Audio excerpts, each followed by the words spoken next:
Salut à tous, sur ma nouvelle vidéo, je vais vous montrer comment utiliser la nouvelle fonction séquence.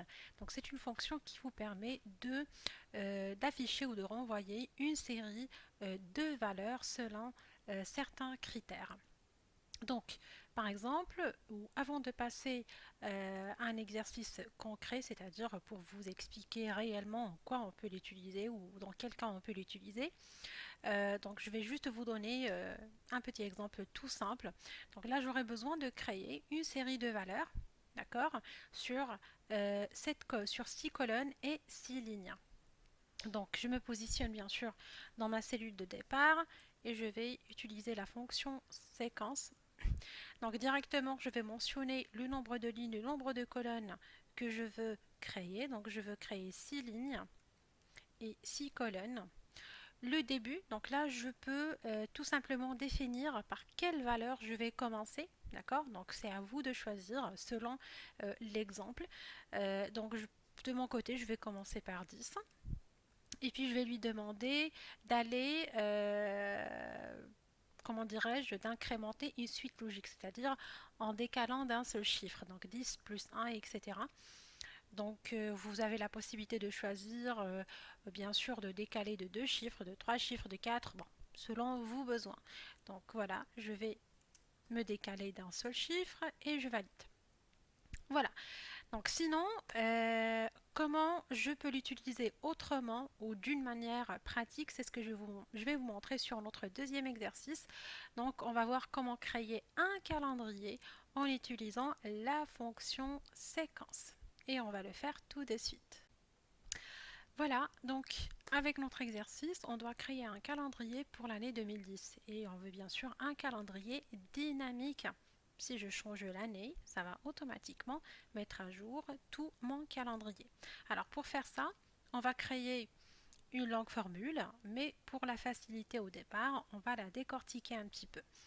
Donc premièrement, le premier jour de l'année 2010, ça commence bien sûr par le 1er janvier 2010. Alors pour afficher cette date, je vais utiliser une fonction. Normalement, je pouvais la taper directement manuellement, mais vaut mieux toujours passer par les fonctions parce que quand même, ça va rester dynamique. Donc on va utiliser la fonction date. L'année, ça va être l'année de ma cellule, point virgule. Le mois, donc c'est le mois de janvier. Et bien sûr, le premier. Alors maintenant, le 1er janvier 2010, on ne sait pas, ça tombe en quel jour de la semaine. Est-ce que c'est le premier jour, le deuxième, le troisième, etc. Alors pour vérifier ça tombe en quel jour, on va utiliser une deuxième fonction qui est la fonction jour, semaine. Donc le numéro de série, c'est ma date. Et le type de retour, donc généralement pour nous, on compte tout le temps de lundi à dimanche pour la semaine et je valide. Donc ça tombe le 5e jour. Alors le 5e jour, c'est un vendredi, mais si le vendredi est le 1er janvier 2010, lundi, ça va être quel jour? Donc c'est ce qu'on va savoir tout de suite. Alors, tout simplement, on va créer un simple calcul. On va faire la différence entre le 1er janvier 2010 et le nombre de jours. Donc, ce sera le 1er janvier moins 5. Donc là, on va sélectionner la date, moins 5. Donc là, ça nous donne le 27-12-2009, mais en réalité, quand je vérifie dans le calendrier, ça ne tombe pas le 27, parce que le 27, c'est un dimanche et non pas un lundi. Donc le lundi, ça commence par le 28. Donc là, c'est assez simple. Je vais tout simplement régler le problème d'une manière assez simple. Donc ça va être cette date plus 1. Voilà, c'est le 28-12-2009. Alors par contre, comment je peux faire pour arriver à ce résultat, mais directement sans passer par toutes ces étapes? Alors, je vais tout simplement imbriquer toutes les fonctions que j'ai créées depuis le début. Alors c'est assez simple, on va recommencer à nouveau.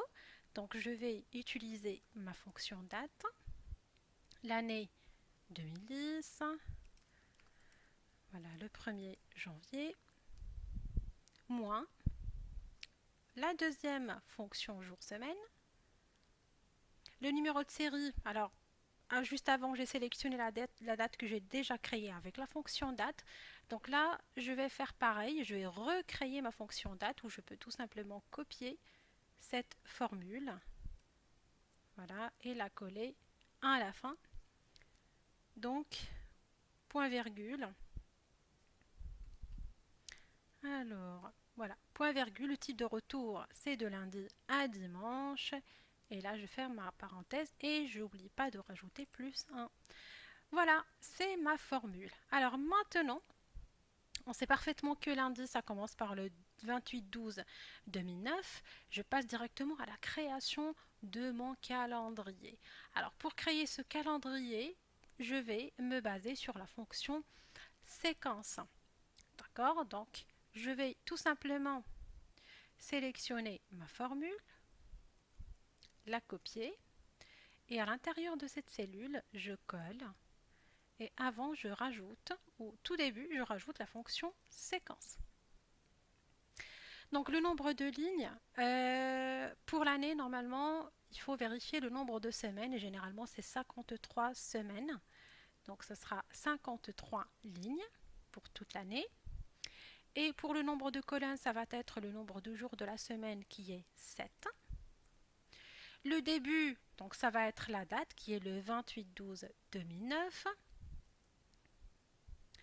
Et puis le nombre de pas, donc je dois me décaler de la date plus 1. Donc 28, 29, 30, etc. Donc le nombre de pas c'est 1. Je valide. Et voilà mon calendrier. Il est créé, c'est magique avec cette fonction. Alors maintenant, on va faire un test. Si je change l'année et je mets la date ou l'année 2023, hop, ça va automatiquement mettre à jour notre calendrier. Ben voilà, j'espère que ça a été clair. Et si vous avez bien aimé le contenu de ma vidéo, n'hésitez pas à la partager. Et donc, je vous dis à bientôt avec d'autres astuces sur Excel.